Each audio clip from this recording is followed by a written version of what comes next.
Good afternoon, DFLers. My name is Javier Morillo, and I ask for your vote to be your next DNC member.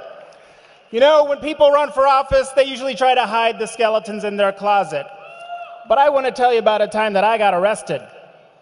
You see, I'm the president of SEIU Local 26, a union of janitors, security officers, and window cleaners.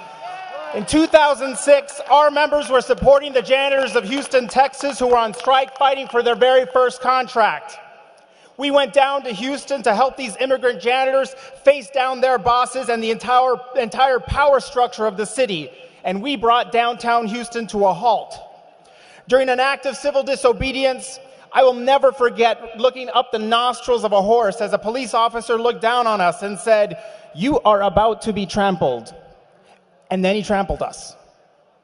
And while I don't recommend spending 37 hours in the Houston City Jail, by the time we got out, the bosses were back at the table. And 2 days later, 4,000 janitors in the heart of a right-to-work state had won their very first union contract. At the core of this story is a Minnesota value, one that I will take to the DNC. The fight for social justice in the streets and the fight to win elections, the work that we do in rooms like these fights need each other. And when they work together, we win. I will also bring to the DNC the strengths of an organizer in communities that are our base and our future in the Democratic Party. Immigrants, voting rights, labor, Latino, and LGBT communities. The ability to lead and organize is essential, and so is the ability to persuade. I've had the honor of being a spokesman for DFL values on TV shows like Almanac, At Issue, and even Fox. And you know you're doing something right when you get under Republicans' skin. There's a funny thing that happens whenever I'm on TV. The right-wingers on Twitter start calling me a union thug, which I always think is kind of funny, and I always want to reply, "Dude, I am wearing pastels."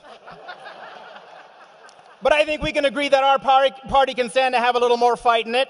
And I'll continue to be that feisty Democrat who takes on Republican divisiveness. I'm proud to be your union thug, in pastels. The Minnesota DFL has given me opportunities that no other party could have.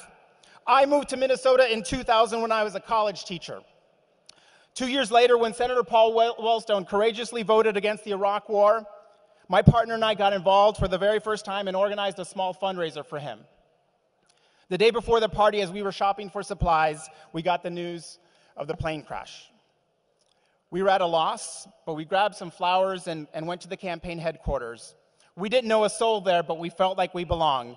10 years later, when I watch a video of folks gathered by that loading dock on that day, I see so many people who are now my close friends. That's the Minnesota DFL for you. You show up, you get involved, you're at home. I ask for your support. This is our party.